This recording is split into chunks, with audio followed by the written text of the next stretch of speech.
Bagaimana perwakilan kelompok 11 sudah ada?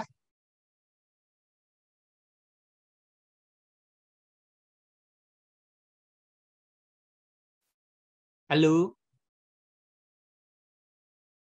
11. Ya Pak. Sudah ada ya?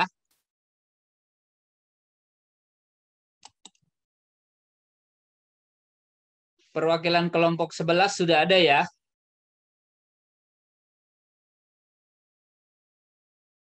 Sudah Pak. Sudah ya.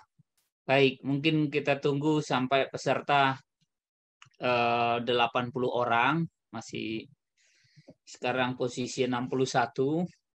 Silakan dipersiapkan nanti kelompok 8. Siapa yang akan presentasi nanti?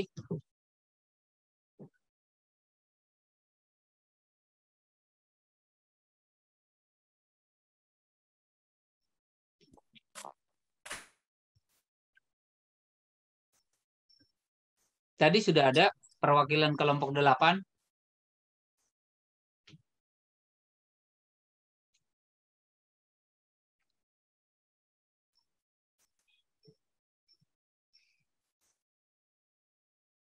Kelompok 11.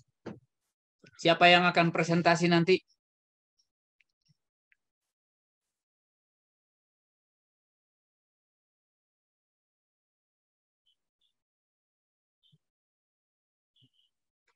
Atau yang mengirimkan ke saya saja dia anggap ini presentasi.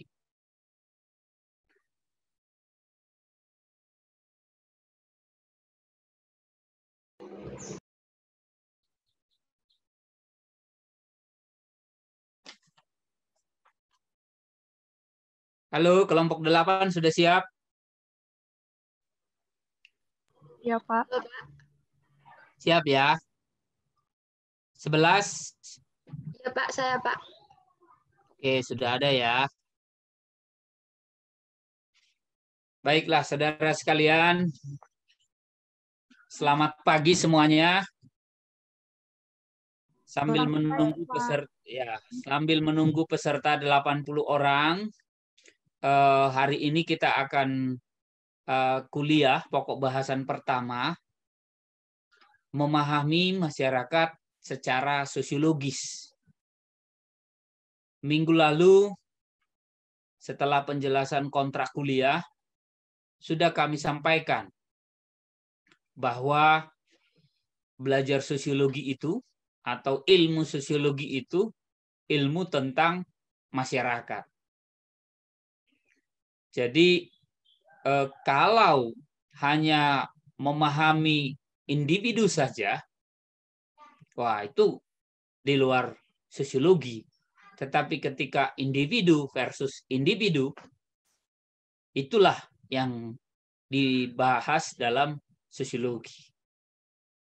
Ya, sudah disampaikan bahwa asal-usul katanya sosius dan logos. Sosius artinya kawan, logos artinya ilmu. Ilmu yang mempelajari tentang masyarakat. Atau kalau mau berdasarkan asal-usul katanya tadi, ilmu tentang kawan-kawan. Jadi apa yang akan kita bahas hari ini, ya tentu saja kita akan memahami masyarakat itu secara sosiologis. Ada fenomena bagaimana masyarakat memandang agama, bagaimana masyarakat diperhadapkan dengan negara, termasuk dalam kondisi pandemi saat ini. Jadi sebenarnya memahami sosiologi itu ya luas sekali, seperti itu.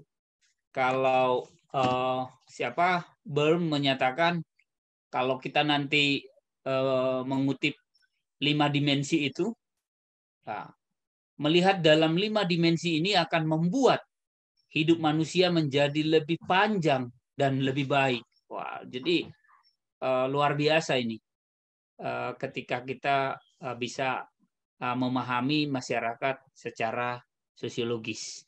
Baik, sudah 83 peserta. Kita akan mengikuti skenario perkuliahan yang sudah kami tayangkan tadi, ya. Jadi kami ingin kelompok 8 dan 11.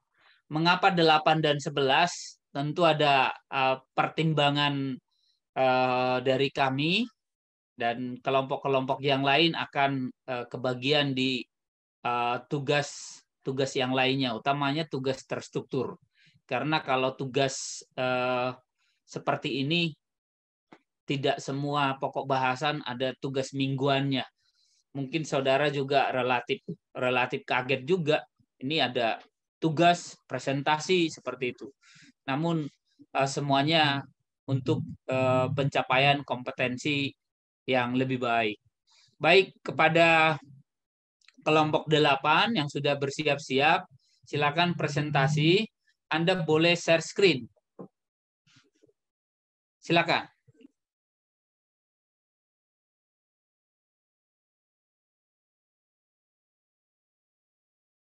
Ya.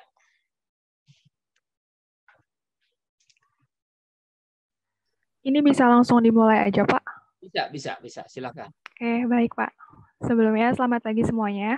Assalamualaikum warahmatullahi wabarakatuh. Waalaikumsalam warahmatullahi wabarakatuh. Waalaikumsalam warahmatullahi wabarakatuh. Sebelumnya mohon maaf, saya off cam karena lagi ujian di sini. Ya, silakan. Saya perwakilan dari kelompok 8 akan mempresentasikan hasil diskusi dari kelompok kami. Nah, ini adalah nama-nama anggota kelompok 8. Next.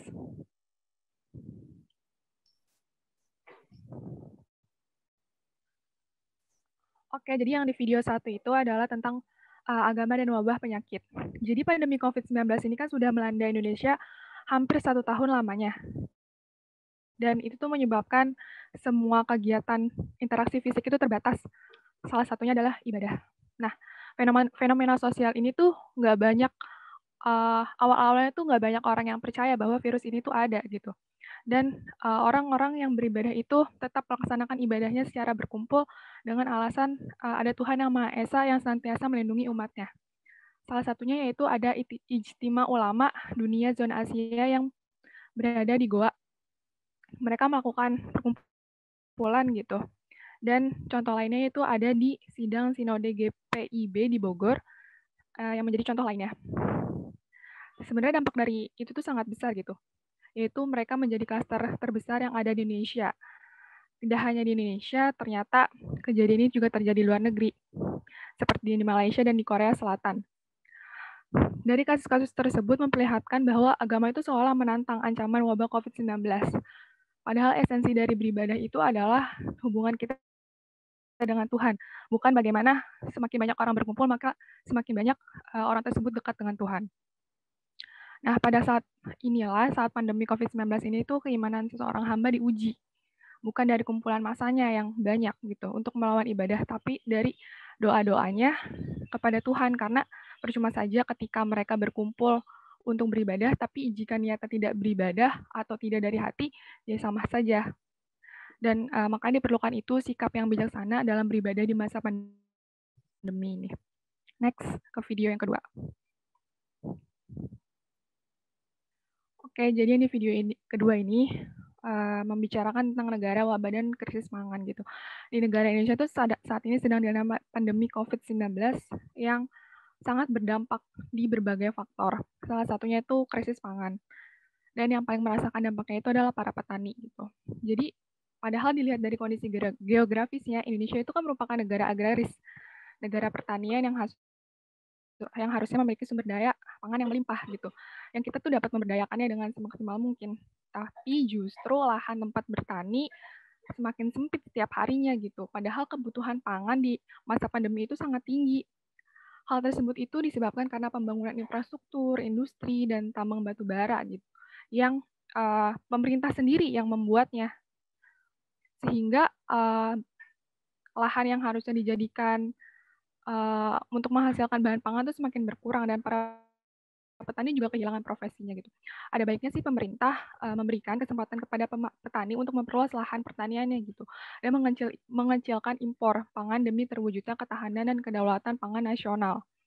Dengan adanya krisis pangan tersebut, Sudah seharusnya bangsa Indonesia itu memiliki alternatif bahan pokok selain beras, seperti sagu, gandum, jagung gitu. Sehingga ketahanan dan kedaulatan pangan tetap terjaga dengan baik di masa krisis ini demi berlangsungnya kesejahteraan rakyat Indonesia. Baik, sekian dari saya, kurang lebihnya mohon maaf. Terima kasih. Sama-sama.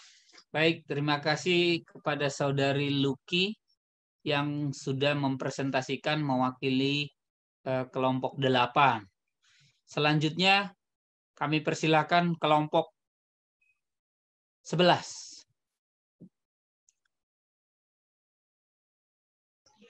Izin share screen ya, Pak. Silakan.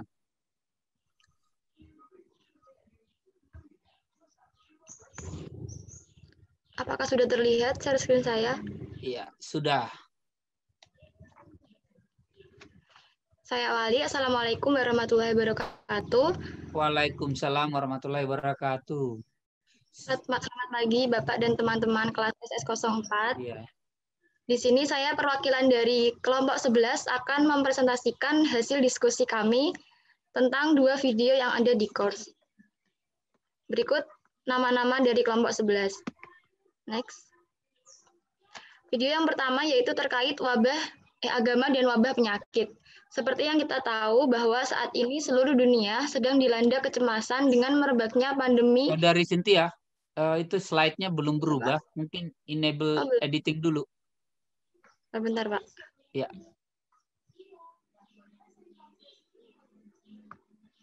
Nah, bisa dibesarkan juga. Baik. Ya, silakan. Oke, sudah Pak ya? Sudah. Baik, saya ulangi. Video yang pertama yaitu membahas tentang agama dan penyakit. Seperti yang kita tahu, saat ini seluruh dunia sedang dilanda kecemasan dengan merebaknya pandemi virus COVID-19. Pemerintah untuk memberantas virus ini memberikan himbauan kepada masyarakat untuk beribadah di rumah. Dan hal ini tentu saja membuat pro kontra di tengah masyarakat. Ada 2 sisi yang dilihat masyarakat terkait wabah ini. Yang pertama yaitu wabah dari sisi sains. Perkumpulan massa mempercepat menyebarnya wabah disebabkan oleh virus, bukan karena kepercayaan kuno yang mengatakan bahwa itu kutukan. Sisi yang kedua yaitu sisi agama. Banyak kegiatan keagamaan yang dilakukan dengan perkumpulan massa. Beberapa kelompok agama seolah tidak percaya dengan adanya COVID-19 ini. Mereka memiliki pemahaman yang keliru dan irasional dengan anggapan Tuhan akan selalu memberi perlindungan di tengah wabah. Dalam hal ini, sebagai umat beragama, keimanan kita diuji untuk tetap dekat dengan Tuhan dan memohon perlindungannya meskipun tidak ada perkumpulan massa di tempat ibadah. Seperti halnya di Arab Saudi dan Roma yang menutup tempat peribadatan demi mencegah penyebaran. Next. Video yang kedua yaitu tentang negara, wabah, dan krisis pangan. Dengan adanya COVID-19 menyebabkan terjadinya krisis pangan di Indonesia.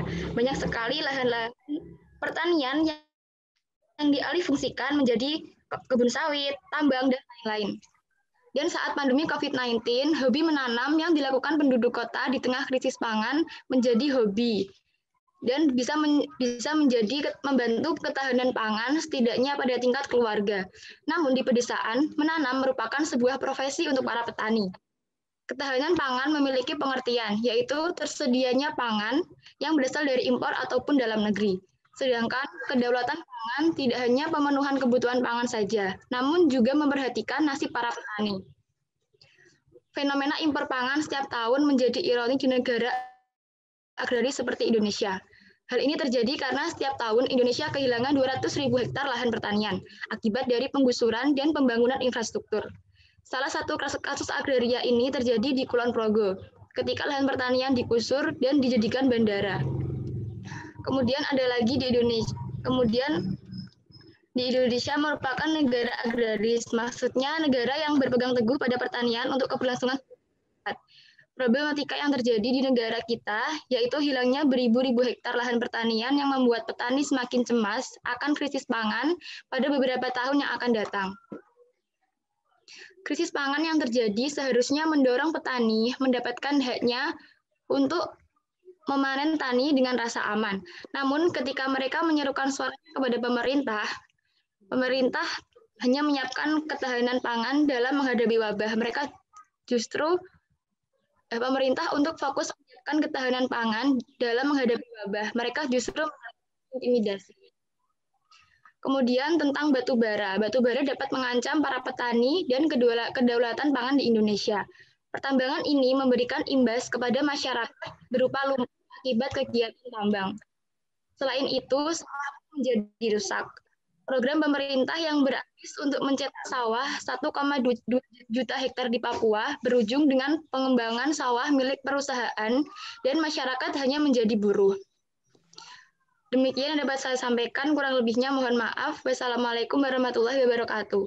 Waalaikumsalam warahmatullahi wabarakatuh. Baik, sudah hadir 89. Tentu kalau peserta lebih kurang 85 atau 86 ya. Karena ada host, ada saya, ada tim IT juga yang bergabung di dalam perkuliahan kita hari ini. Baik, saudara sekalian, kita sama-sama sudah mendengarkan presentasi dari kelompok 8 dan 11. Barangkali ada yang ingin memberi komentar. Komentarnya misalnya ya boleh pendapatnya sama atau kami melihat dari sisi yang berbeda, atau setelah membaca materi kuliah, film ini tentang memahami masyarakat dari sisi aspek apa, misalnya seperti itu. Jadi bebas, tapi dalam konteks sosiologi lah. Silakan. Saya izin berpendapat, Bapak. Silakan, Saudari Anissa. Dari pemaparan materi dari presentasi dari teman-teman tadi, kami sependapat. Namun ada satu hal yang kami tambahkan adalah mengenai bagaimana cara kita menanamkan pola pikir kepada masyarakat tentang bahwa pertanian itu bukanlah suatu pekerjaan yang hina, tapi adalah pekerjaan yang mulia. Bahkan dengan bekerja pada bidang pertanian, itu bisa meningkatkan dan mengembangkan kualitas pertanian di Indonesia yang memiliki sumber daya alam yang sangat kaya. Dengan begitu, dengan meningkatkan kualitas sumber daya manusia di bidang pertanian, maka sumber daya alam tersebut bisa kita maksimalkan dan optimalkan untuk kebutuhan seluruh penduduk yang ada di Indonesia. Terima kasih, Bapak. Baik. Setelah Anissa, ada lagi? Anissa sudah komentar tentang pertanian tadi. Saya, Pak. Ya, silakan Muhammad Al-Farabi. Silakan. Saya ingin menanggapi yang video pertama, Pak. Jadi di masyarakat itu masih banyak orang-orang di sekitar rumah saya yang nggak percaya adanya corona, Pak. Jadi mereka tuh kurang kesadaran, dan bahkan di masjid juga banyak yang belum disiplin kayak mematuhi protokol kesehatan. Jadi dari konsep sosiologisnya, gimana sih supaya masyarakat kita ini ya lebih baik ke depannya agar pandemi bisa diatasi. Terima kasih, Pak. Iya. Oke. Dari Muhammad Al-Farabi tadi ada pertanyaan juga, ya. Teman-teman juga bisa menjawab itu. Ya, silakan yang ingin berkomentar lagi. Kita bisa maksimal di sesi ini ya 7 menit lagi lah. Pak, saya izin masuk. Ya, silakan. Dari video pertama dijelaskan bahwa kayak masyarakat kan kayak tidak takut dengan COVID, berkerumpul juga untuk semisal beribadah, Pak. Tapi di satu sisi justru dibiarkan juga, Pak, untuk beribadah. Semisal kayak di tempat saya juga gereja juga tetap dibiarkan gitu. Tapi kan nggak ada pengawasan lebih lanjut juga dari nggak ada pengawasan lebih lanjut dari interaksi sosialnya gitu untuk jaga jarak. Jadi yang ada tuh jadi kayak serba bertimpa tindih gitu, Pak, peraturannya. Yang bisa saya lihat di situ sih, Pak. Ya. Baik, sudah ada aturan, tapi pengawasannya lemah atau bahkan tidak ada, gitu ya. Oke, tadi sambil kita ingat-ingat pertanyaan dari teman kita tadi ya, Al-Farabi ya. Oke, ada yang komentar lagi? Boleh Pak, Bunga. Silakan Bunga. Di sini saya mau menanggapi mengenai krisis pangan di sini sendiri. Ya.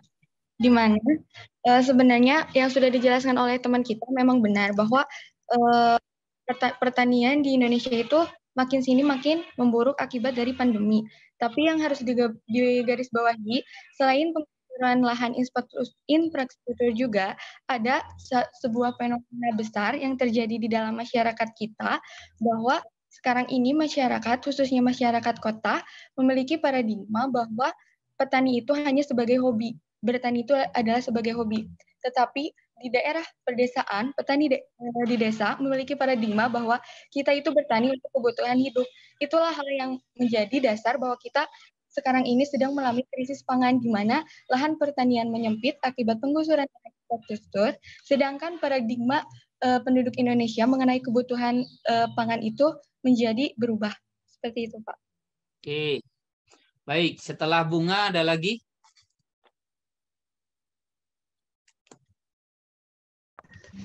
Saya Amanda, silakan. Saya mau menanggapi Pak, mau memberikan komentar.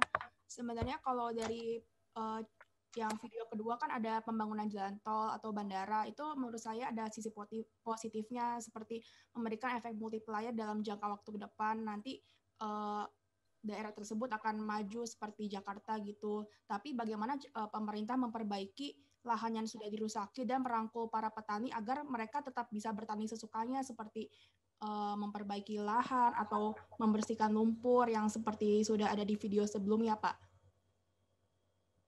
Oke, baik. Eva tadi yang ini ya. Amanda belum. Amanda boleh, mau? Saya tadi, Amanda. Iya, silakan. Udah tadi, Pak. Oh, sudah. Eva mau ini? Eva sepertinya mau ngomong tadi, Eva Tri. Bukan? Bukan, Pak. Oh, bukan.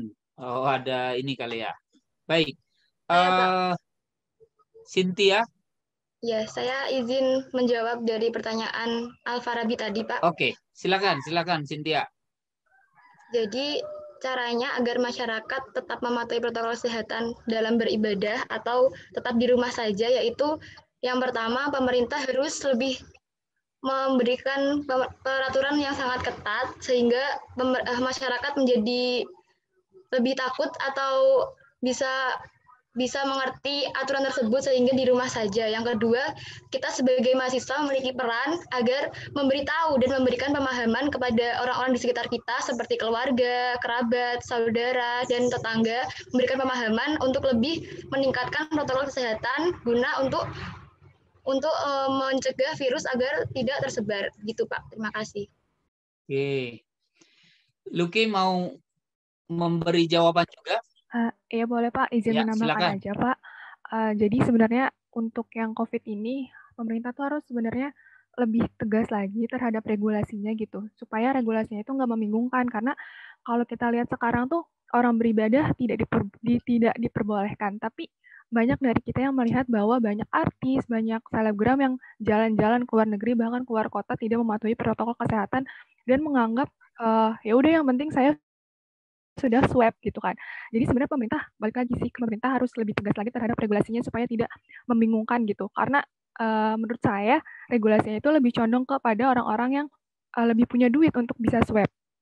Dan balik lagi ke diri sendiri, karena mau bagaimanapun pemerintah mau seketat apapun regulasinya atau dari kitanya tidak sadar gitu, tidak patuh, sama saja bohong. Jadi kembali lagi ke diri kita, karena kita itu juga harus bisa menghargai orang lain, harus bisa menjaga diri sendiri dan orang lain gitu. Karena virus ini kan bisa menyebar gitu dari satu orang ke orang lain gitu, Pak. Oke.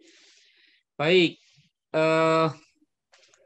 ada poin penting tadi dari apa yang disampaikan oleh teman-teman semua, ya.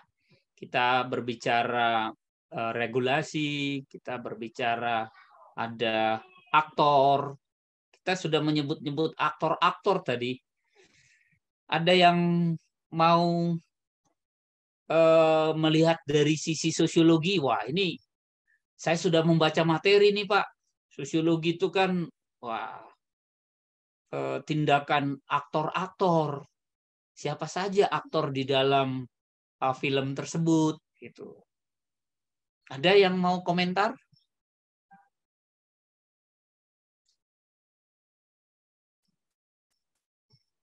Sebenarnya aktor-aktornya sudah mulai disebut-sebut tadi. Ketika bicara aktor, oh dia statusnya apa? Oh dia pemerintah, pengambil keputusan.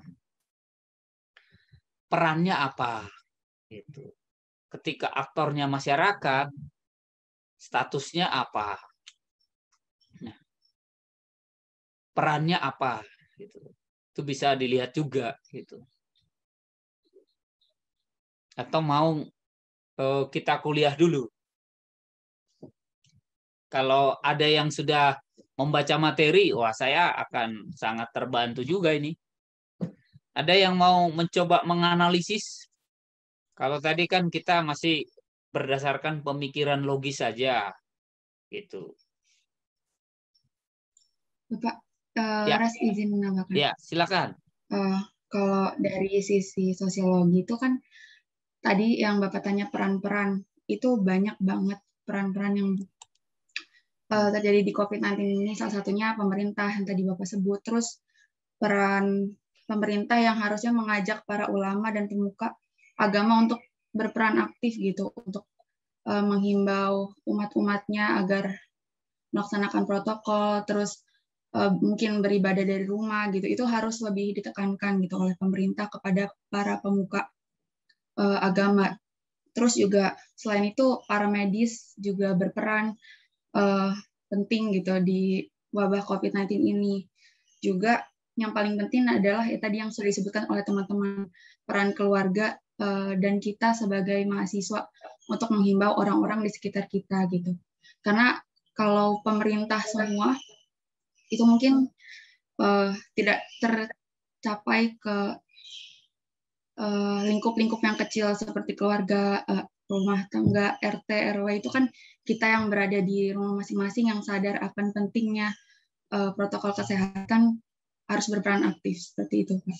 Mungkin itu dari Laras. Terima kasih. Terima kasih Saudari Laras. Ada yang ingin menambahkan lagi? Masih bisa satu orang lagi?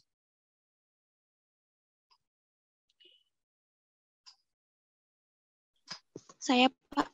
Silakan Eka Wulandari. Menurut saya itu aktornya itu pemerintah, di mana itu pemerintah menggerus lahan pertanian tujuannya untuk tujuan tertentu. Menurut saya, yang saya baca itu di pelajaran itu merupakan teori tindakan sosial Weber yang dikategorikan sebagai tindakan rasional berorientasi nilai karena tujuannya untuk pencapaian tujuan bisnis gitu, Pak. Makasih. Oke, ini sudah mulai masuk ini Weber ini ya, tindakan sosial berorientasi nilai, gitu, Mbak Eka. Iya, Pak. Iya. Ye. Bolehlah satu lagi karena sudah mulai masuk ini materi ini. Satu orang lagi. Saya mau berpendapat lagi, Pak. Boleh kok, boleh. Nah, menambahkan dari teman saya Eka tadi, untuk tindakan sosial tersebut, ada lagi tipe tindakan yang masuk yaitu tindakan tradisional, di mana masyarakat itu melakukan karena saya harus melakukannya. Nah, akibat dari tipe tindakan ini, ketika adanya aturan, regulasi, protokol kesehatan dari pemerintah, mereka tidak mau mendengar karena mereka merasa tindakan tradisional yang mereka lakukan ini adalah mutlak benar. Mereka berpikir jika mereka tidak makan, jika mereka tidak bekerja, maka mereka akan mati. Jadi istilahnya mereka itu berpikir mereka ujung-ujungnya bukan meninggal karena COVID, tapi meninggal karena tidak bisa makan sehari-hari. Seperti itu, Bapak. Terima kasih. Sama-sama. Baik, sudah mulai masuk dua dari 4. Nah, 2 dari 4 tindakan sosial Weber itu sudah mulai disebut-sebut tadi ya. Satu yang tradisional, satu yang berorientasi nilai. Baik, saudara sekalian, kita masuk kepada poin B, presentasi konsep-konsep. Ini nanti lebih kurang 30-40 menit. Nanti sisa waktu kita akan nonton film yang akan ditayangkan oleh Saudari Ilhamda, host kita. Dan di situ nanti kita bisa diskusi lagi. Karena filmnya hanya sekitar 7 menit saja. Baik, saudara sekalian, ini skenario kita. Kita sudah masuk di poin ketika kuliah, poin B. Nah, ini pokok bahasan kita, saudara sekalian.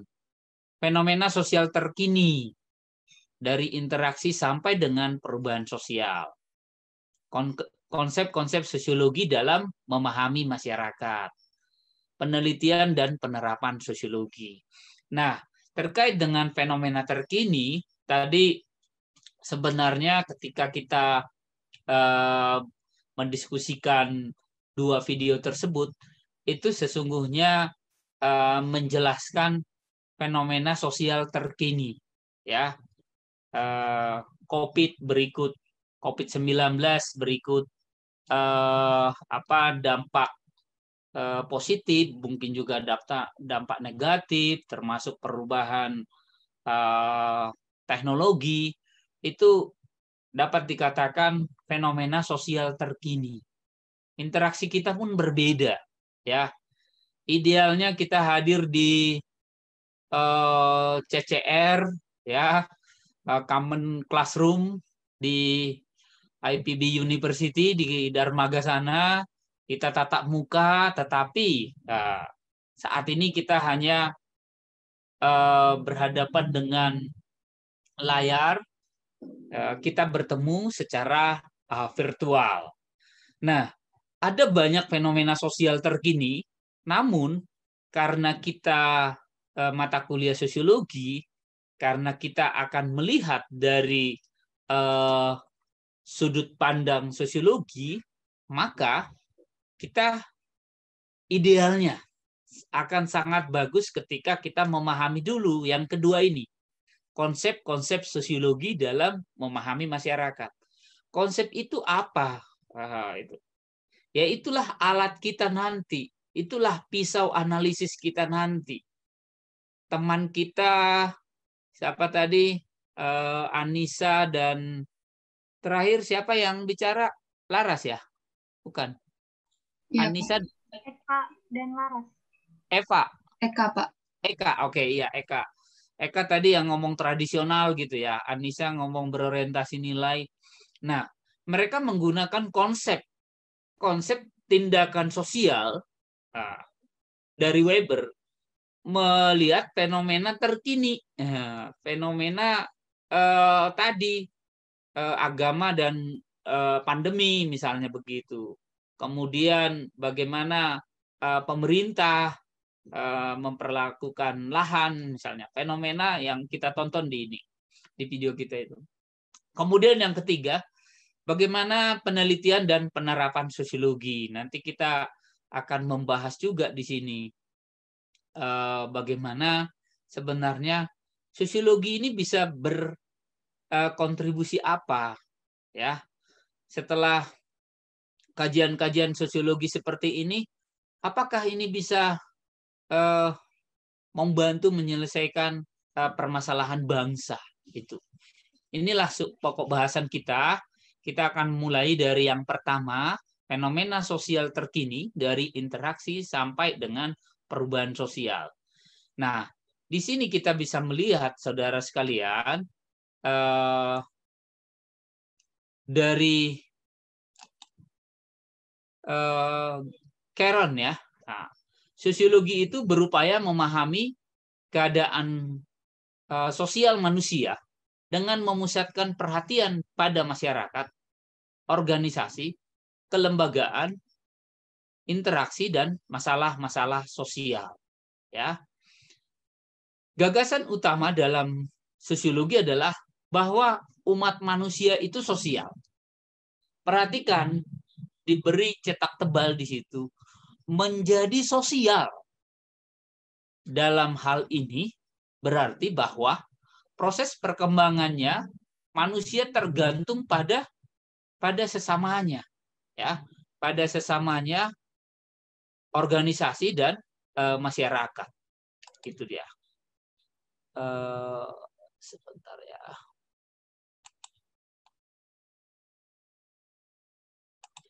Apa ini tertutup ini ya?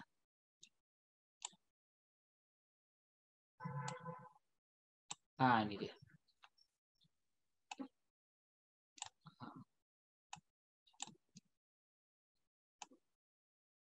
Tidak tampak oleh saya. Nah, sehingga dapat dirumuskan, sosiologi adalah ilmu yang mempelajari struktur sosial dan proses-proses sosial, termasuk perubahan sosial. Nah, ini dia. Kalau memahami ini, saudara sekalian, tentu belajar sosiologi itu belajar sesuatu yang sifatnya menyeluruh, sangat luas. Itu. Nanti kita akan melihat 5 dimensi. Dengan 5 dimensi itu kita akan bisa memperoleh kehidupan yang lebih baik, begitu kata Bem ya. Baik, saudara sekalian, nah inilah kalau melihat fenomena terkini tadi, fenomena sosial terkini. Fenomena sosial terkini kita itu ya perkembangan teknologi juga. Bagaimana kita dari sisi positif jelas ini sangat membantu kita ya, mempermudah akses komunikasi. Tidak ada batasan dalam jarak ya. Saudara kita semua di seluruh Indonesia kita bisa langsung bertukar informasi, bisa langsung proses belajar mengajar. Namun, saudara sekalian, dampak negatifnya juga ada. Ya. Di antara kita, ya kalau kita tanya kuliah pertama ada permasalahan atau tidak dalam perkuliahan, wah, ini tampak juga bagaimana kesenjangan, ketidaksetaraan kita di dalam mengakses teknologi ini. Ada yang kecanduan game online, ada perubahan perilaku buruk pada anak, ada kejahatan cyber juga. Wah, ini luar biasa sekali ini ya. Kejahatan cyber ini termasuk kerjaan para hacker di sini ya. Kemudian sistem kerja digantikan oleh teknologi. Kebutuhan kerja berkurang. Ini coba Anda perhatikan berapa banyak orang dulu yang kerja di gerbang tol misalnya seperti itu ya, itu semua digantikan teknologi dan juga aspek-aspek lainnya, kualitas sumber daya yang menurun.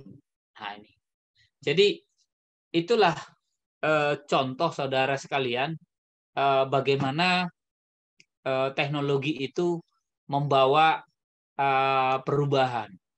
Namun sebagai mahasiswa juga sebagai pribadi yang mendiami bumi ini, ya kita mesti bisa adaptif, ya kita bisa belajar dari pengalaman, ya kalau ada dampak negatif seperti ini, bagaimana kita coba kita minimalkan yang sifatnya dampak negatif, kita maksimalkan yang sifatnya dampak positif.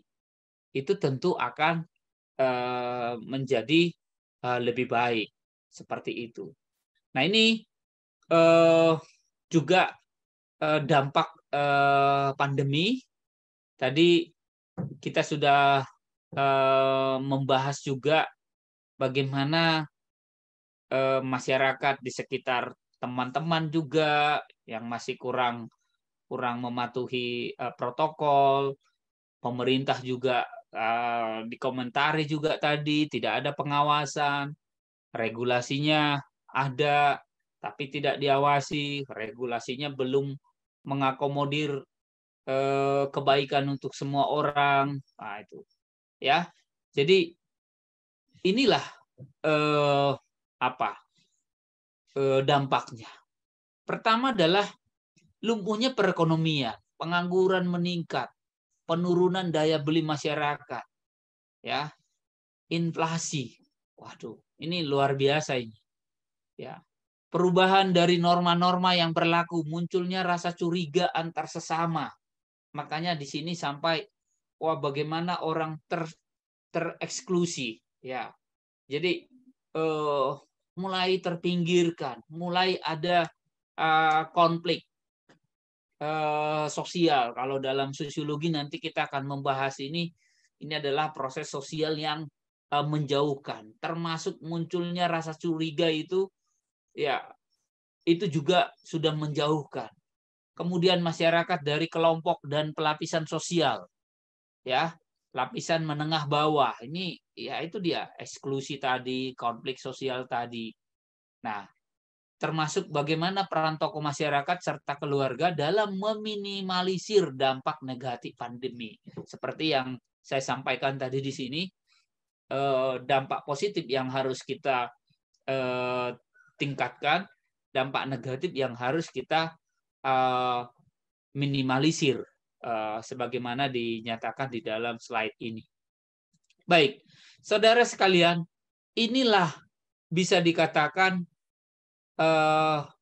fenomena terkini, fenomena sosial terkini, dari interaksi sampai dengan perubahan sosial. Dulu interaksinya, seperti yang saya jelaskan tadi, kuliah di IPB saja contoh, ya. Kita tanpa menggunakan internet, kita kuliah di kelas tatap muka langsung. Sekarang sudah menggunakan teknologi. Nah, tentu ada banyak fenomena sosial lainnya, ya. Ada banyak fenomena sosial lainnya yang belum dinyatakan di dalam sub pokok bahasan pertama. Namun, apapun fenomena sosialnya, apapun kondisi terkininya, apapun kondisi masyarakatnya, maka beberapa konsep-konsep sosiologi dalam memahami masyarakat itu, ya, sebagai berikut, gitu ya. Dari Plummer, isu-isu besar seperti pemberontakan, peperangan, revolusi, politik transformasi sosial telah menjadi perhatian sosiolog sejak lama. Ini sudah sejak lama ini katanya ini, ya. Nah, sosiolog menganalisis. Nah, ini dia. Ini kata yang dicetak tebal ini, teman-teman, saudara sekalian. Saya berharap lebih diperhatikan, ya. Menganalisis relasi-relasi sosial yang berada di balik kehidupan biasa sehari-hari. Jadi justru relasi-relasi kehidupan sehari-hari kita itulah yang dianalisis, yang dikaji di dalam sosiologi, ya. Bahkan di sini disebut ya sepatu basket, tunawisma, popularitas, diskriminasi sosial, seks, fanatisme, agama, maupun hal-hal biasa seperti tomat, telepon, toilet, atau 3T itu. Ya. Wah, ini apa sih ini? Kok ada tomat, telepon, toilet segala gitu. Ya, mudah-mudahan saudara sudah membaca ilustrasinya seperti itu. Namun sederhananya tomat, ini saya sederhananya saja. Tomat ada di meja makan saudara, itu tidak semata-mata saudara bisa sulap, kemampuan sulap tiba-tiba itu ada di meja gitu, tidak gitu. Tapi tentu ada sejumlah, ini dia, sejumlah relasi-relasi sosial, termasuk tindakan-tindakan sosial, ya, yang menjadikan tomat itu ada di meja makan saudara, atau ada ternyata dibeli dari warung. Oh iya, ada yang membeli, ada relasi, gitu. Nah, kalau tidak dibayar dikasih nggak? Tentu tidak. Ada pertukaran sosial, ada relasi juga itu. Oh, ternyata bisa mengutang dulu. Oh iya, dicatat, ada relasi. Tapi kalau nggak dibayar nggak akan dikasih lagi, misalnya seperti itu. Oh, tukang warung belinya di pasar, gitu, atau di mall misalnya seperti itu. Terserah ini. Oh, itu rupanya dari petani. Petaninya beli di antara petani itu pun sudah ada proses-proses lagi, ya. Petani beli bibit di toko, ya. Banyak lagi relasi-relasi sosial yang terjadi di balik tomat, telepon, dan toilet itu. Sosiologi dapat mempelajari apa saja, itu dia yang menarik itu di situ. Apa saja dan semua hal-hal yang besar dan hal yang kecil. Maka tadi fenomenanya pun dari interaksi sosial ke perubahan sosial. Nah, itu dia. Sehingga segala sesuatu yang dilakukan oleh manusia melibatkan aspek sosial, maka segala hal dan apapun juga dapat dianalisis secara sosiologis. Tapi ingat, dilakukan oleh manusia di sini melibatkan aspek sosial. Ketika ini dia relasi-relasi, minimal individu versus individu. Itu, ya. Mudah-mudahan ini dari Plumer ini begitu memberikan pemahaman awal untuk saudara. Sekali lagi, relasi-relasi, ya. Nah, sekarang bagaimana pentingnya? Nah, ini sudah saya sebut berkali-kali nih tadi, 5 dimensi ini, ya. Dengan memahami 5 dimensi ini dari Brian ini, di sini kita menurut Robert ini bisa memahami. Nah, itu di sini disebut melihat dalam 5 dimensi ini akan membuat hidup manusia menjadi lebih panjang dan lebih lebar. Karena apa? Karena sosiologi itu ilmu yang memberikan kemampuan kepada kita melihat kelima dimensi ini. Itu menurut Robert Brim ini. Nah, sementara Plumer tadi sudah sangat jelas juga menyatakan mempelajari apa saja. Segala sesuatu yang dilakukan manusia melibatkan aspek sosial dapat dianalisis secara sosiologis. Nah, ini sudah sangat luar biasa ini, ya. Gitu. Tentu ada pendapat lain dari Berger misalnya. Perspektif sosiologi itu membuat kita melihat dengan cara baru pencerahan dunia di mana kita hidup selama ini. Ini merupakan transformasi kesadaran. Nah, itu. Jadi kalau melihat pandemi seperti ini, tanda petik ya, ini transformasi kesadaran juga. Melihat apa? Melihat ya pentingnya kesehatan, pentingnya mematuhi pemerintah atau aktor yang saat ini, yang sekarang ini masih mendapat legitimasi dari masyarakat dalam memimpin masyarakat kita ini. Ya, tentu ini tadi sudah disebut-sebutkan oleh teman kita.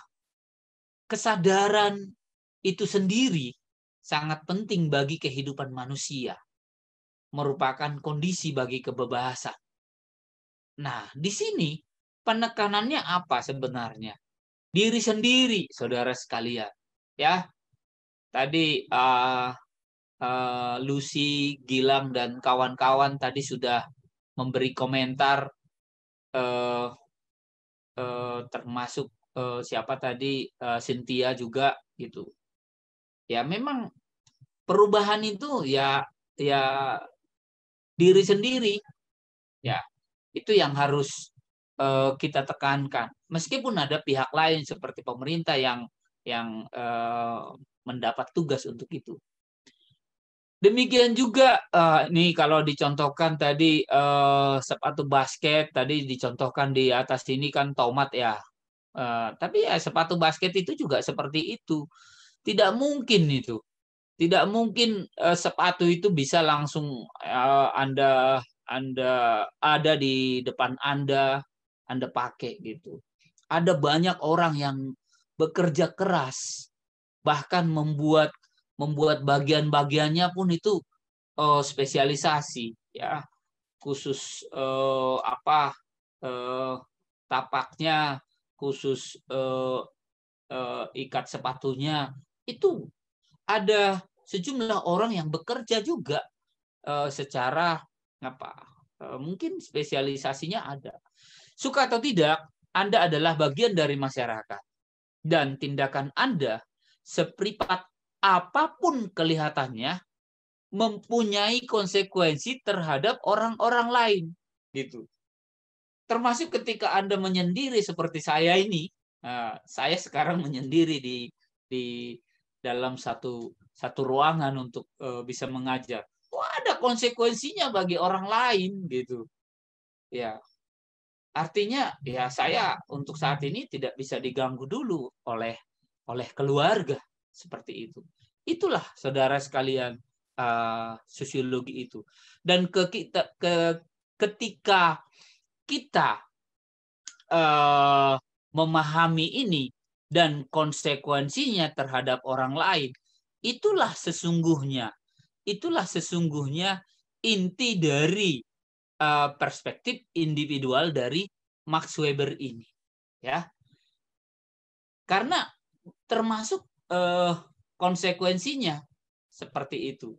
Di sini ditekankan bahwa sosiologi itu merupakan ilmu pengetahuan. Nah, ilmu pengetahuan yang berusaha memahami, ya, dengan cara interpretasi atas aktivitas sosial. Nah, itu dia. Ya. Atas tindakan sosial gitu. Ini kata kuncinya adalah tindakan sosial. Intinya saudara sekalian, nah ini saya khusus ini memberikan penekanan di sini. Intinya adalah tindakan sosial itu sejauh makna subjektifnya memperhitungkan perilaku orang lain. Ya. Karena apa? Karena sosiolog juga manusia, dia mengapresiasi lingkungan di mana mereka berada, memperhatikan tujuan-tujuan dari warga masyarakat bersangkutan, sehingga sosiolog berupaya memahami tindakan mereka. Inilah yang membedakan antara ilmu sosial dan ilmu alam. Di sini dicontohkan bunga anggrek tidak memilih untuk membuka daunnya. Apel tidak memutuskan jatuh dari pohonnya. Ilmuwan alam tentu tidak memperlakukan seperti anggrek atau apel untuk menjelaskan perilaku manusia. Nah, perhatian Weber pada teori-teori tindakan sosial berorientasi tujuan dan motivasi perilaku. Gitu. Sehingga kalau menurut Weber, sosiologi itu ilmu pengetahuan yang berusaha memahami dengan cara melakukan interpretasi atas aktivitas sosial. Sama seperti teman-teman tadi, sama seperti saudara menonton film. Nah, Anda berusaha memahami dengan cara melakukan interpretasi atas aktivitas sosial, atas fenomena yang ada. Itu. Nah, kalau menurut Weber itu ada empat tipe tindakan sosial, ya. Pertama, tradisional, afektif, rasional berorientasi nilai, rasional berorientasi instrumental. Ya, ini nanti perhatikan di mana letak pembedanya. Ada pernyataan individu untuk tradisional, saya melakukan ini karena saya selalu melakukannya. Sudah turun-temurun ini. Ya. Saya menghormati orang tua. Nah, gitu. Saya melakukan ini karena saya selalu melakukannya. Gitu. Beda dengan tindakan afektif. Apa boleh buat, saya lakukan. Nah, itu. Di sini contohnya tindakan emosional para penjudi dan rentenir. Meskipun itu mencederai orang, meskipun itu menyakitkan orang, meskipun itu merugikan orang, ya itu dia. Memukul, orang tua memukul anak, nah, mudah-mudahan tidak terjadi pada Anda. Itu juga tindakan afektif. Gitu. Tapi maaf, Anda berempati, Anda ikut menangis ketika saudara atau orang tua sedih, itu juga sesungguhnya tindakan afektif gitu. Nah, tindakan rasional yang saya tahu hanya melakukan ini. Nah, itu dia. Rasional berorientasi nilai, mencapai kemenangan dan mendapatkan keuntungan. Nah, di sini ada nilai-nilai yang ingin dicapai. Nah, itulah rasional berorientasi nilai. Ya, artinya apa? Ya kalau dalam aktivitas sosial disebut di sini mencapai kemenangan dan mendapatkan keuntungan. Ketika nilai itu, ketika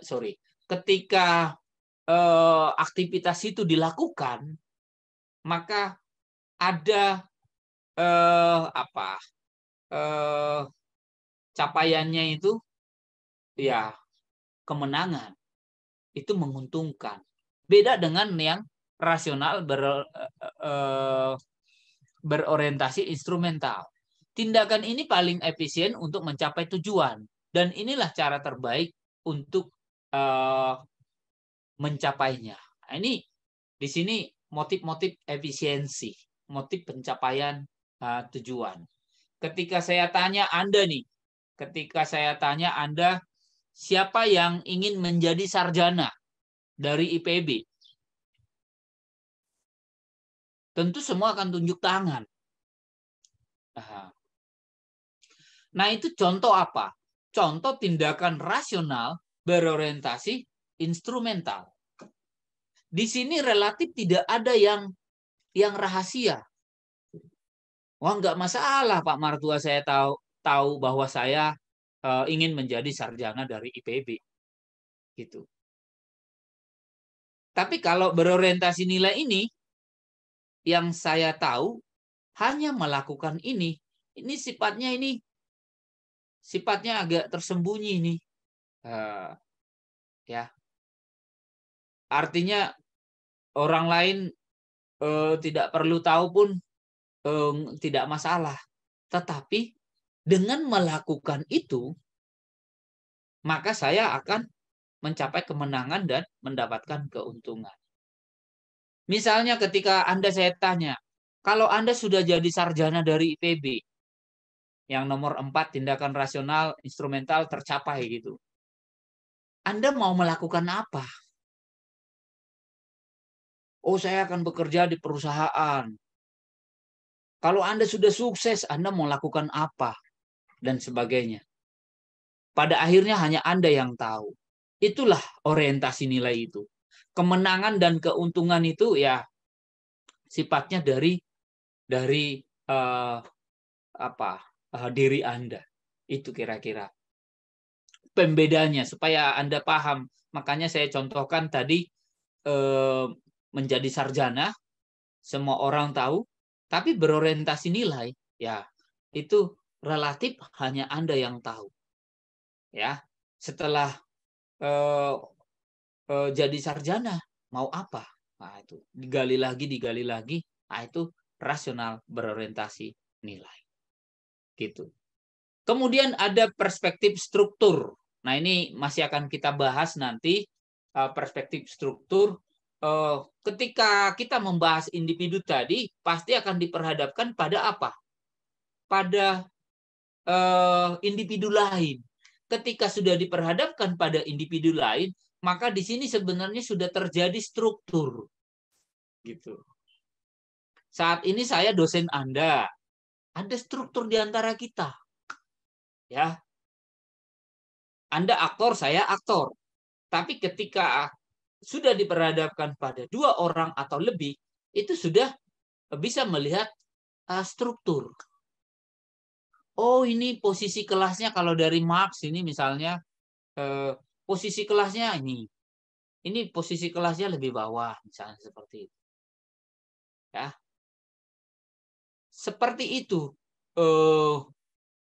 kira-kira. Nah, kalau dibaca dari Durkheim di sini, sebuah fakta sosial adalah setiap cara bertindak, ajak atau tidak, yang mampu melakukan hambatan eksternal terhadap individu atau setiap cara bertindak yang umum pada suatu masyarakat, sementara pada saat yang sama keberadaannya bersifat independen atau lepas dari manifestasi individual. Gitu. Ya. Saya ambil lagi contoh yang dari Wolf ini. Aktor yang melakukan perubahan sosial adalah kelas sosial, bukan manusia secara individu. Nah, ini kalau misalnya dicontohkan ya, agak umum. Aktor yang melakukan perubahan sosial adalah kelas sosial, bukan si individu ini. Jadi ada saja dalam situasi tertentu sebenarnya yang ingin melakukan perubahan sosial itu adalah si aktor gitu atau kelas sosial tertentu.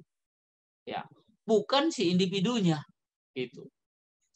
Sejarah seluruh masyarakat yang ada hingga sekarang adalah sejarah perjuangan kelas. Inilah dari Wolf itu. Ya. Nah, tentu kita akan membahas lagi nanti tentang struktur ini. Ini satu kuliah tersendiri nanti ya, jangan khawatir ya. Tapi prinsipnya seperti itu. Ketika individu versus individu, maka itu sebenarnya bisa langsung kita lihat. Oh, siapa di sini posisi lebih dituakan misalnya atau lebih strata atas atau bukan. Saat ini saya dosen Anda mahasiswa. Tapi di luar sana, seperti yang saya sampaikan minggu lalu, Anda bisa jadi direktur saya office boy di sana, seperti itu. Ya, itulah kalau berbicara struktur. Nah, melihat perspektif struktur pun seperti itu. Ketika ada perubahan tadi, nah itu ya, si individunya sebenarnya diam saja, gitu. Tapi bisa jadi struktur itu, kelas sosial di sini disebutnya ya, itu yang menghendakinya. Nah, ada 2 teori solidaritas sosial. Solidaritas menganik didasarkan pada kesamaan. Artinya kita sama-sama ini. Sama-sama dari Surabaya. sama-sama dari mana kita kemarin ya, ada yang dari Sulawesi, ya, kemudian ada yang dari Jawa Timur, ya, seperti itu. Oh, kita sama-sama satu marga misalnya. Jadi kita sama-sama mahasiswa PPKU IPB, ya itu solidaritas mekanik itu dari Durkheim gitu. Bagaimana dengan solidaritas organik gitu? Nah, ini didasarkan pada perbedaan-perbedaan fungsional akibat adanya pembagian kerja atau spesialisasi. Saya yakin Anda pernah menjadi pengurus OSIS atau paling tidak jadi panitia lah, panitia di dalam suatu kegiatan itu. Jadi ketika panitia dalam satu kegiatan itu bekerja dengan baik, ya siapa berstatus apa, dia berperan apa sesuai dengan pembagian kerjanya, maka di sini terjadi solidaritas organik. Artinya organ-organnya, aktor-aktornya itu fungsional. Fungsional dia sebagai ketua, fungsional dia sebagai sekretaris, fungsional dia sebagai bendahara dan sebagainya, maka tujuan tercapai. Beda dengan yang pertama. Ya, kalau yang pertama, wah kita sama-sama mahasiswa PPKU. Kita tingkatkan kinerja IPB supaya semakin berjaya misalnya gitu ya. Nah, itu solidaritas mekanik itu sebagai sivitas akademika IPB. Nah, berikutnya penelitian dan penerapan sosiologi. Nah, di sini tinggal 2 slide lagi ya. Nah, 2 slide lagi. Siap-siap Saudari Ilhamda ya. Nah, di sini tentu ada pendekatan ilmiah dan metodologi kajian terhadap masyarakat. Ini umum ini, apapun nanti bidang ilmu Anda di IPB, saya lihat ada cenderung, kalau saya perhatikan, cenderung ilmu sosial semua kalau saya perhatikan. Namun pendekatan baik dalam ilmu alam maupun ilmu sosial, pendekatannya itu ada 2, kuantitatif dan kualitatif. Gitu. Ini data merupakan angka-angka dianalisis secara statistik. Data merupakan pernyataan dari informan atau individu dijadikan sebagai kasus angka-angka dan materi audiovisual. Contoh sederhana saja misalnya, kalau saya tanya Anda sekarang, dari 90 peserta, siapa yang senang belajar sosiologi? Ini singkat saja karena kita tidak tatap muka, jadi tidak langsung cepat diketahui. Sebut sajalah misalnya ada 50 yang 50 yang tunjuk tangan. Gitu. Dengan pendekatan kuantitatif, saya dapat lebih dari 50% dari peserta sosiologi K4 senang belajar sosiologi. Nah, itu kuantitatif. Data merupakan angka-angka yang dianalisis secara statistik. Gitu. Kalau pendekatan kualitatif, saya wawancarai Anda semua informannya yang 90 orang. Saya tanya-tanya semuanya. Ketemu nggak angka-angka? Ketemu. Gitu. Bisa nggak Anda sebagai kasus, oh iya, Cynthia senang belajar sosiologi. Oh, rupanya dia mahasiswa I3. I3 itu komunikasi dan pengembangan masyarakat misalnya. Wah, ini memang bidangnya ini, misalnya seperti itu. Misalnya saja. Wah, dapat datanya. Demikian juga yang lain-lainnya. Diperoleh dari responden dengan metode survei atau sensus tadi, saya minta tunjuk tangan misalnya gitu. Nah, kalau yang sini wawancara mendalam seperti itu. Nah, kemudian variabel dan indikator di sini. Menggunakan variabel dan indikator yang jelas akan diuji secara statistik. Bersifat deduktif. Nah, kalau ini kan karena wawancara, induktif jadinya dari bawah. Begitu. Karena apa? Datanya saya tanya-tanya satu persatu. Ya, ketika saya tanya Muhammad Al-Farabi, wah, oh dia pun misalnya senang juga misalnya gitu. Tentu dengan alasan yang berbeda.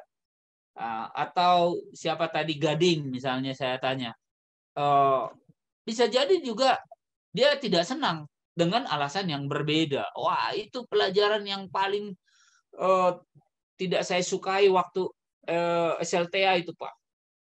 Misalnya, ini contoh saja. Nah, tentu saudara sekalian, apapun bidang ilmu saudara, apapun bidang ilmunya, tentu bisa berkontribusi untuk pemberdayaan, pengembangan masyarakat sebagai penerapan pengembangan masyarakat, ya. Supaya kita lebih memahami materi ini, kita akan tonton bersama video, ya.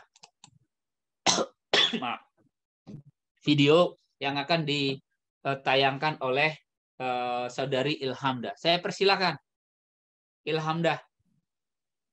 Iya Pak, baik. Ya, silakan. Tadi mohon maaf sempat keluar karena wifi-nya mati Pak. Jadi iya, nggak apa-apa. Baik.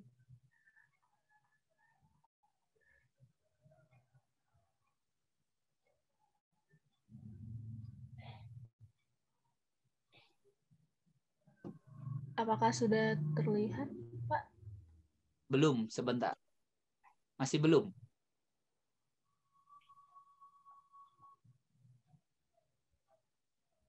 Oke. Ya, silakan diputar. Yang itu saja ya, yang ketiga. Ya.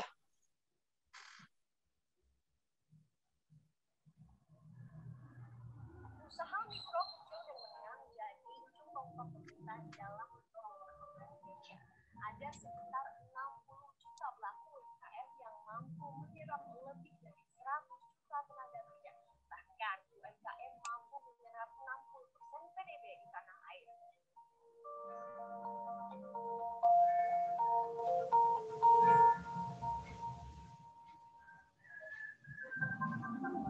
Tahun 1998 silam, UMKM mampu menopang sendi-sendi perekonomian bangsa di masa sulit dan krisis. Industri besar dan perbankan satu persatu gulung tikar. Namun, sebagian besar UMKM tetap bertahan bahkan cenderung bertambah. Saat krisis global yang juga terjadi tahun 2008, UMKM menjadi salah satu sektor industri yang sama sekali tidak terkena dampak krisis global yang melanda dunia. Namun kali ini, UMKM menjadi sektor yang justru mendapatkan pukulan paling berat akibat serangan pandemi COVID-19. Anjloknya pendapatan, maraknya pemutusan hubungan kerja hingga gulung tikar menunjukkan sektor UMKM sangat terpukul. Sampai hari ini sama sekali tidak ada tamu sama sekali. Itu sih pukulannya. Jadi bisa membayangkan sendiri hampir 4 bulan saya beserta rekan-rekan atau karyawan saya itu benar-benar menganggur. Dari pemerintah sendiri juga belum ada langkah konkret tentang industri wisata mau dibawa kemana nih COVID ini selama COVID ini. Gitu aja. Selama ini kan paling bantuan bansos atau apa. Tapi ya, itu tidak menyentuh di industri wisata. 12 tahun sudah tidak menggeluti bisnis agen perjalanan wisata. Namun, 2020 menjadi tahun terberat dalam hidupnya. Industri pariwisata di dunia mengalami penurunan tajam pada tahun ini. Tercatat pariwisata di wilayah Asia menurun hingga 20% atau sekitar 124,7 miliar dolar Amerika. Pandemi COVID-19 membuat Tidar tidak lagi memiliki pemasukan karena usaha agen perjalanan wisatanya terdampak pandemi. Kondisi untuk tetap bertahan membuat Tidar terpaksa menghabiskan menjual makanan dari rumah untuk dapat bertahan. Ada yang hobi masak, jualan makanan, dan hasilnya jauh banget karena ada pemain populer. Dampak pandemi tidak dialami pelaku bisnis pariwisata, tapi juga berdampak terhadap pengusaha makanan. Kondisi ini tidak lantas membuat Leo pesimis. Inovasi menjadi modal utamanya untuk tetap bisa menjalankan bisnis di kala ekonomi dan daya beli masyarakat yang terus menurun.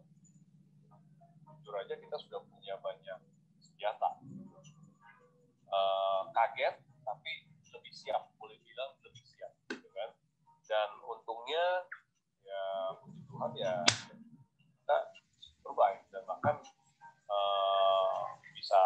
bisa sedikit lebih menumbuhkan beberapa kategori baru seperti frozen food kategori kita malah justru berkembang.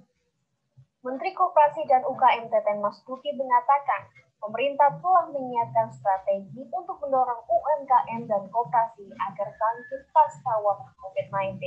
Teten menyebut ada 5 kebijakan yang akan dilakukan dalam 3 fase.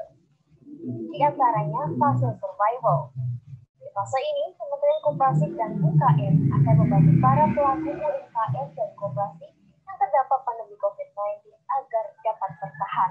Karena banyak permintaan konsumsi turun, industri juga banyak yang berhenti berproduksi, ekspor juga banyak negara yang kita impornya, sehingga banyak UMKM yang mengalami kesulitan untuk membayar pinjaman mereka ke lembaga pembiayaan baik bank maupun non-bank. Nah, ini kami sudah membuat kebijakan yaitu restrukturisasi utang.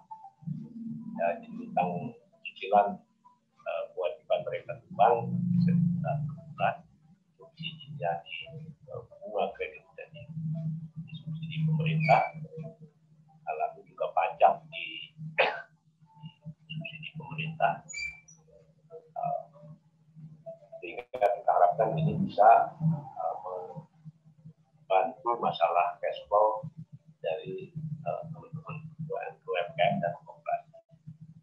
Selain itu, Teten juga menyampaikan akan ada pemodalan baru yang mudah dan ringan bagi UMKM dan koperasi. Perbankan saya kira masih tersisa alokasi untuk KUR 129 triliun dari 190 triliun yang dialokasikan tahun ini dengan bunga 1%. Jadi saya kira cukuplah kalau kami dana yang tersedia untuk mendukung kebutuhan modal kerja bagi UMKM. Fase selanjutnya, recovery. Nantinya akan diidentifikasi sektor dan daerah mana saja yang sudah dapat dilakukan reaktivasi. Tentunya menunggu kebijakan dari Kementerian Kesehatan dan gugus tugas percepatan penanganan COVID-19 serta kesiapan pelaku UMKM untuk menerapkan protokol kesehatan.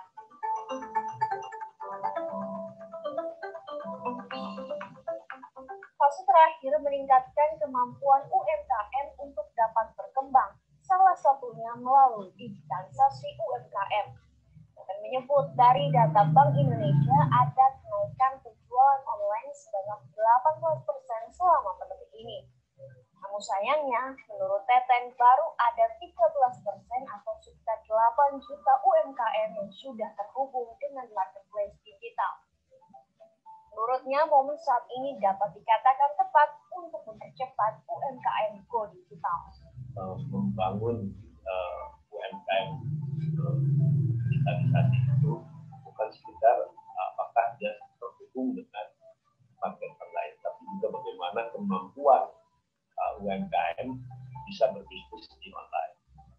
Meskipun pemerintah sudah memberikan sejumlah stimulus, namun selama berusaha dan berinovasi akan selalu ada jalan bagi pelaku usaha agar tetap bertahan di tengah pandemi COVID-19.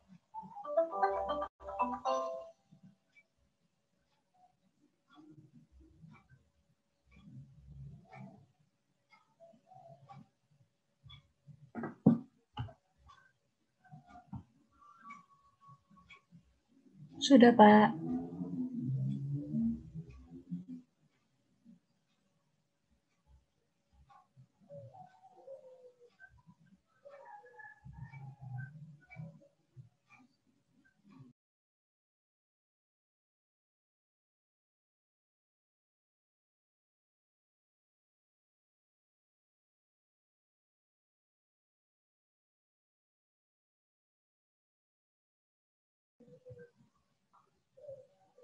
Bapak, mohon maaf masih di mute, Pak.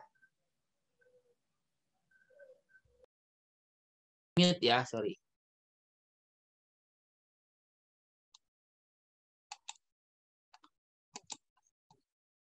Nah ini saudara sekalian, kita akan membahas hasil PPT 2 kelompok mahasiswa berdasarkan konsep-konsep yang dijelaskan oleh dosen dalam kerangka penelitian dan penerapan sosiologi. Nah, bagaimana kalau saya kembalikan, tidak harus Cynthia dan Lucky, ya. Tadi kan sudah diawali oleh saudari Eka dan Anissa ya. Eka tadi tindakan tradisional, Anissa menyebut itu berorientasi nilai gitu. Itu sudah masuk ke konsep nih. Tadi ada konsep aktor juga, ada konsep struktur, walaupun masih perspektif struktur tadi disebutnya ya. Struktur sosial itu sendiri penjelasannya pola hubungan yang relatif bersifat mantap. Secara operasionalnya, siapa berstatus apa, dia berperan apa. Itulah struktur sosial. Kemudian ada konsep tindakan sosial. Kemudian ada 4 tadi itu. Paling itu kalau secara konsep-konsep. Kemudian ada pendekatan kuantitatif, pendekatan kualitatif, dan terakhir penerapan. Nah kalau di UMKM tadi kan sudah jelas tuh. Tapi bagaimana dengan video 1 dan video 2?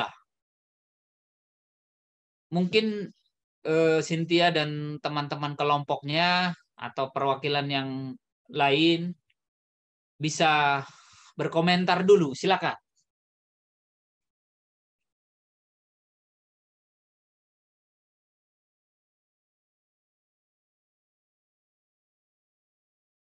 Cynthia dan Lucky. Halo? Ya, Pak. Ya. Apa teman Anda yang mau berkomentar? Atau Anda? Silakan. Boleh yang lain, Pak, yang belum memberikan komentarnya, Pak. Atau Lucky?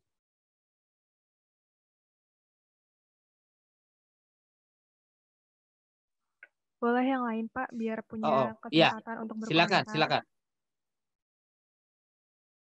Silakan saja, saya senang kalau bisa yang lainnya supaya semua beraktivitas ya.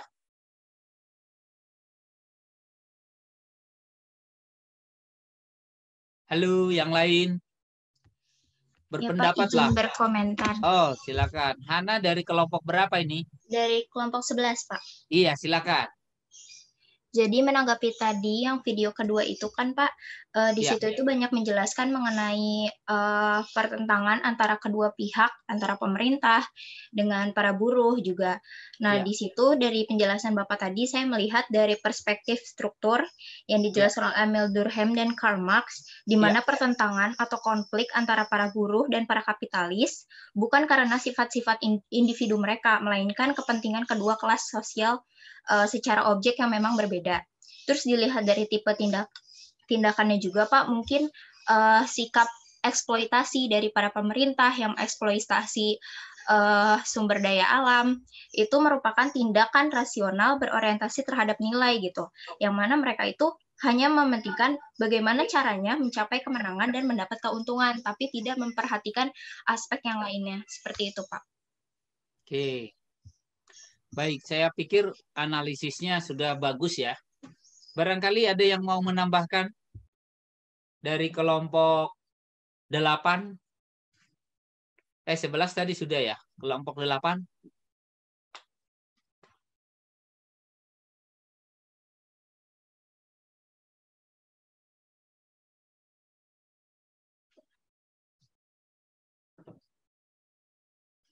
Monggo. Ada lagi? Iya, Sudah baik, Pak. Ya, Lucky, Mungkin silakan. Dari saya untuk menanggapi video yang pertama kali ya, Pak. Pertama, boleh. Untuk yang perspektif struktural itu mungkin dari yang Karl Marx, yang perilaku manusia itu ditentukan oleh posisi orang tersebut. Jadi untuk yang video satu itu diperlukan kesadaran dari diri sendiri untuk apa ya? Untuk bisa saling menghargai, toleransi, dan untuk menjaga satu sama lainnya sih Pak, menurut saya gitu. Jadi sudah ada komentar. Ada lagi? Boleh dari luar kelompok, boleh, silakan. Boleh mencakup materi juga.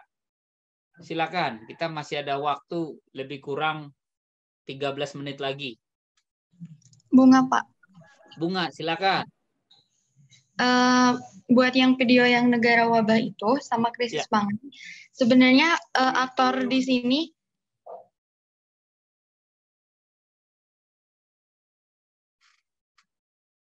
silakan dilanjutkan, Bunga. Ya, bentar Pak, maaf.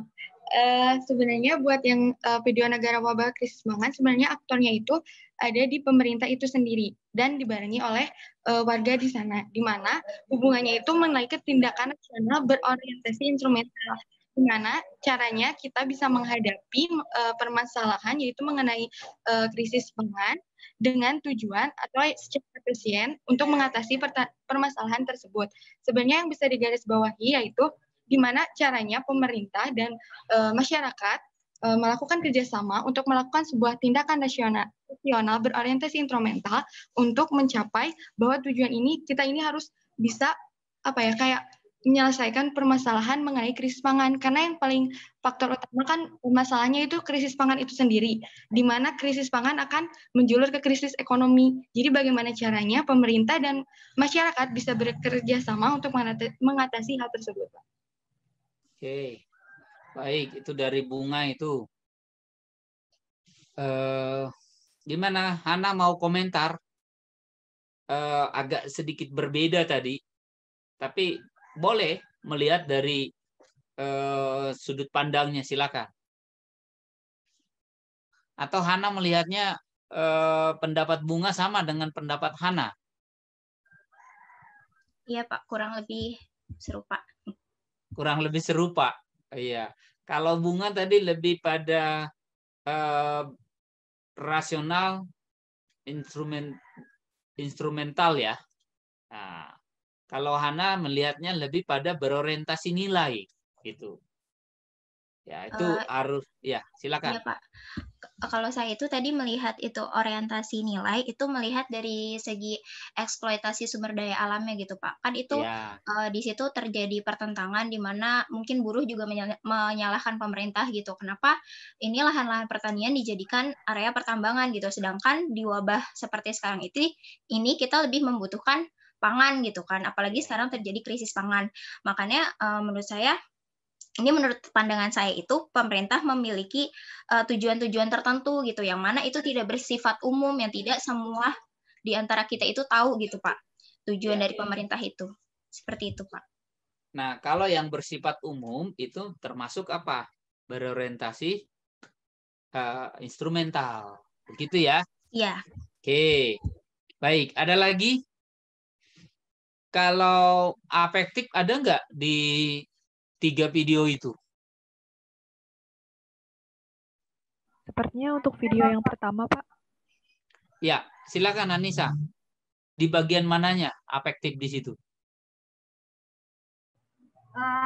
Bagian afektif di situ ada di video yang pertama, Bapak. Kan yang afektif itu menyangkut kepada emosional dan juga perasaan.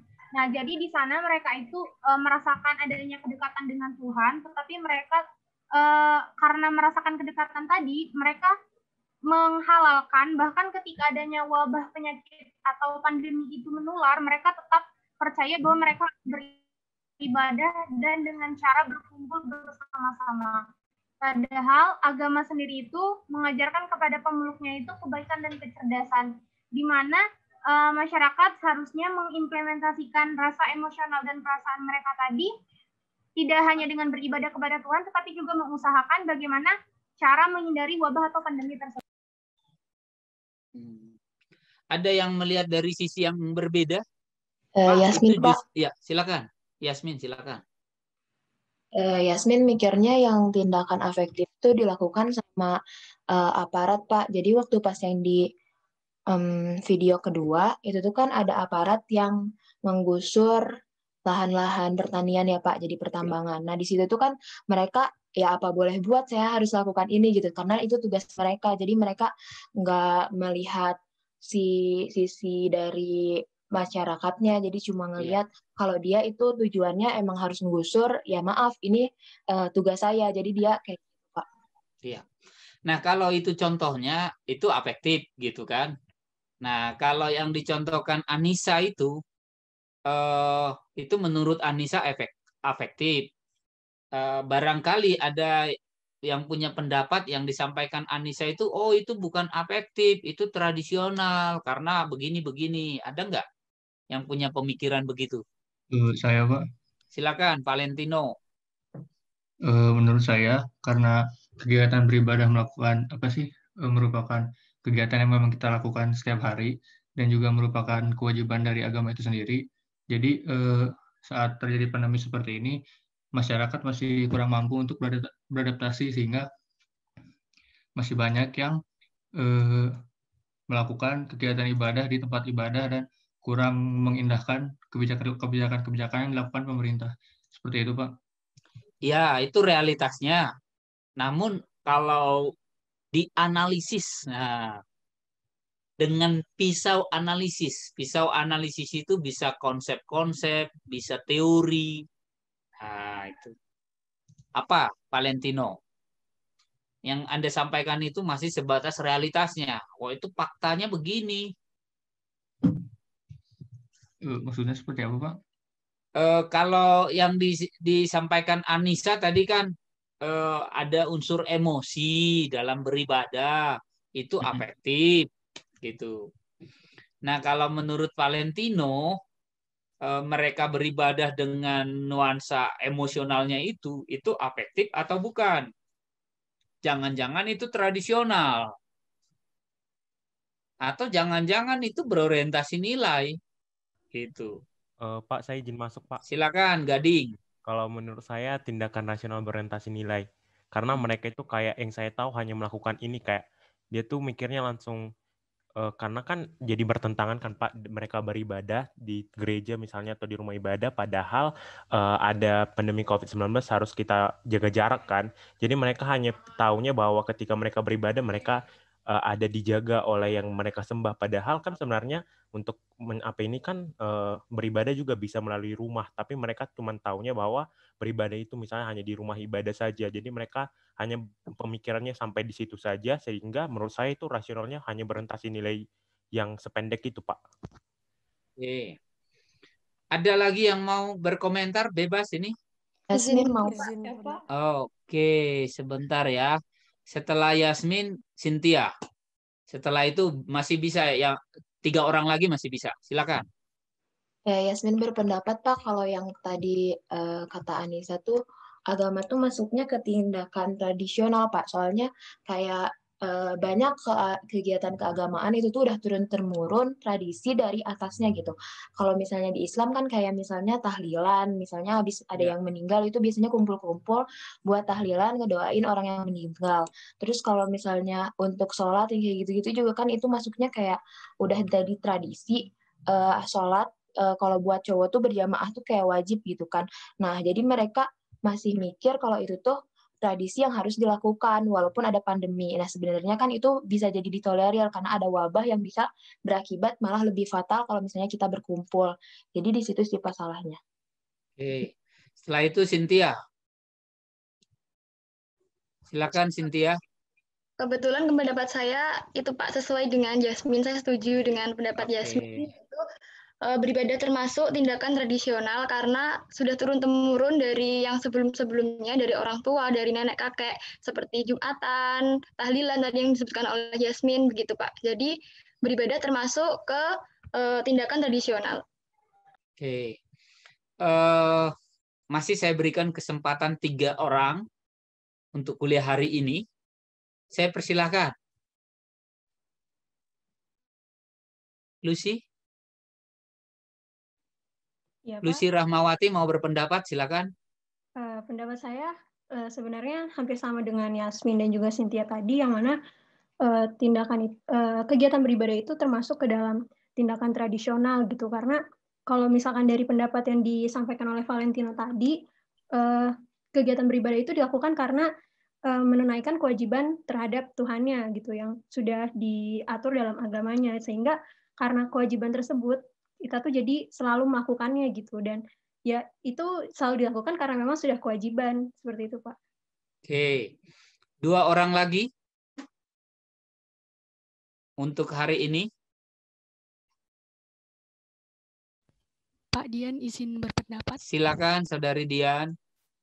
Menurut saya dari video 1 yang agama dan wabah bisa dilihat perspektif struktur dari Emil Durkheim yang menekankan kekuatan pemaksa, bahwa ketika ada wabah corona tersebut seperti tokoh masyarakat atau kiai itu malah mengatakan bahwa pada suatu kelompok-kelompok tertentu menyatakan bahwa kita akan selamat dengan kita beribadah, kita tidak takut corona.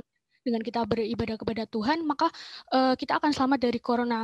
Nah, dan dari kekuatan pemaksa tersebut dari para tokoh masyarakat atau kiai, akhirnya umat-umatnya mengikuti perkataan para tokoh masyarakat tersebut dan akhirnya melakukan ibadah bersama-sama.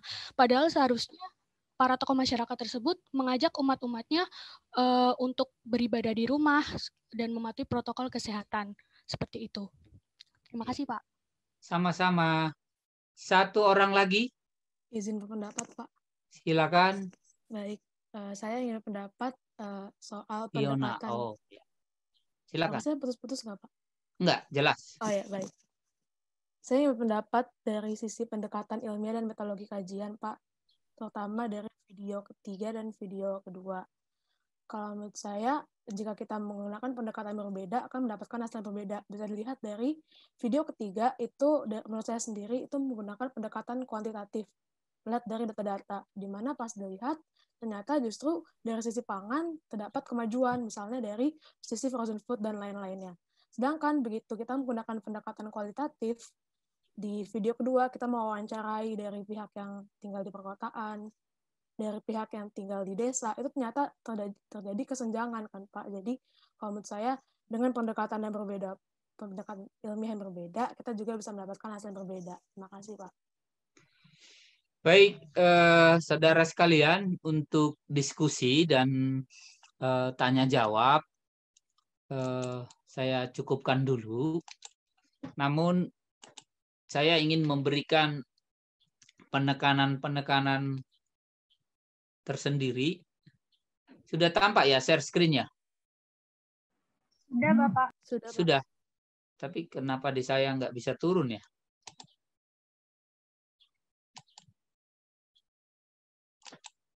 Oke.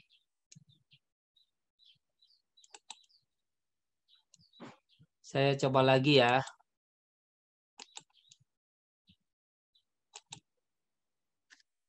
Nah. Sudah kelihatan? Sudah, Pak. Sudah ya. Begini saja, saudara sekalian. Dari contoh-contoh yang ada di sini, saudara coba adaptasikan nanti. Karena ini penting. Minggu depan Anda kuis ya.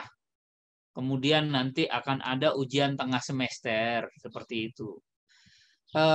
Misalnya nanti akan diberikan contoh aktivitas. Kemungkinan yang akan diberikan itu adalah contoh aktivitas. Lebih jarang disebut dengan pernyataan individu, ya. Lebih contoh aktivitas. Nah, ketika contoh aktivitas, maka saudara harus bisa melihat apa? Konteksnya. Nah, konteksnya, contoh yang beribadah tadi, apakah itu aktivitas sehari-hari seperti makan dengan menggunakan sendok dan garpu dan mengucapkan salam kepada teman, wah Itu kalau mengucapkan salam kepada teman, menghormati orang yang lebih tua, makan menggunakan sendok garpu, itulah contoh aktivitas tindakan tradisional. Maka saudara harus bisa nanti ketika mengadaptasikan contoh aktivitas ini, oh ini tradisional, oh ini afektif, oh ini rasional berorientasi nilai, oh ini instrumental, seperti itu. Ya, jadi kalau dari sisi perspektif individu, perspektif struktur tadi saya lihat sudah bagus pemahamannya. Yang belum ini nih solidaritas gitu. Kalau mereka sama-sama beribadah, sama-sama kena pandemi, ada perasaan kesamaan, wah itu mekanik seperti itu.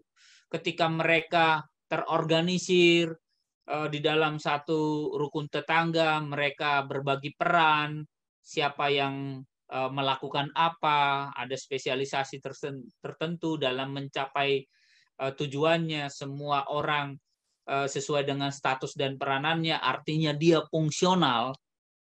Seperti kami ini, kalau kami tidak mengajar, kami tidak fungsional sebagai dosen. Pun mahasiswa, ketika Anda tidak kuliah, tidak membuat PR, dan sebagainya, untuk saat ini Anda tidak fungsional sebagai mahasiswa. Seperti itu. Nah, kalau dalam penelitian sosiologi ini, ada benarnya yang disampaikan oleh Fiona yang terakhir, tapi secara capaian idealnya baik melalui pendekatan kuantitatif maupun menggunakan pendekatan kualitatif itu bisa didapat hasil yang sama, tapi memungkinkan hasil yang berbeda. Karena apa? Ketika kuantitatif misalnya ya aspek individualnya, konteks lokalnya kadang memang tidak dapat seperti itu. Jadi itu ada hal-hal tertentu, apalagi yang sifatnya motivasi individual,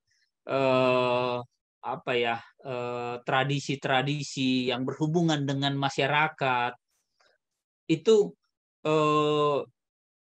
akan lebih bagus digali dengan pendekatan kualitatif. Ya, jadi yang disampaikan Fiona tadi ada benarnya gitu, tapi bisa juga loh, seperti yang saya contohkan tadi, Anda tunjuk tangan 50 orang secara pendekatan kuantitatif senang sosiologi. Tapi 90 orang saya wawancarai, akhirnya saya tahu juga 50 orang senang sosiologi. Itu contoh yang sama, seperti itu. Baik, itu saudara sekalian, tentu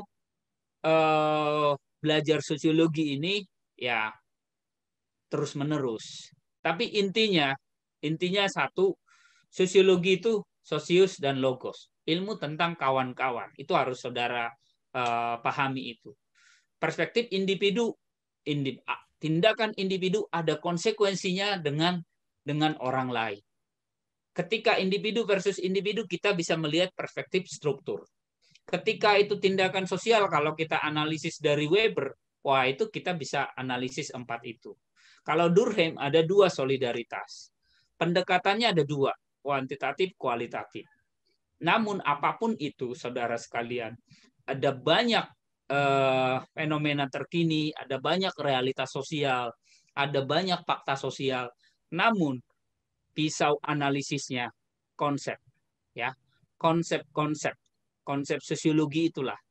Ada yang bisa menyebut itu teori katanya gitu. Teori atau konsep itulah pisau analisis. Saudara sudah mulai bisa menggunakan pisaunya kan tadi. Ya, fenomena terkininya ada 3 video. Sudah mulai bisa menggunakan konsep sosiologi. Saya senang, selamat berproses di perkuliahan berikutnya. Minggu depan Anda kuis, Anda persiapkan dari materi hari ini dan materi minggu depan. Kuisnya biasanya benar salah dan pilihan ganda. Ya, Anda persiapkan dengan baik. Terima kasih untuk kehadiran kita semua. lewat 6 menit. Saya tutup perkuliahan hari ini. Mari berubah ke arah yang lebih baik, sukses bersama untuk kita. Sekali lagi, saya tidak ingin saya sukses sendiri, saya tidak ingin saya berubah sendiri. Saya ingin Anda sukses, saya ingin Anda berubah. Saya tutup sekali lagi, mari berubah ke arah yang lebih baik, sukses bersama untuk kita. Selamat pagi, salam sukses.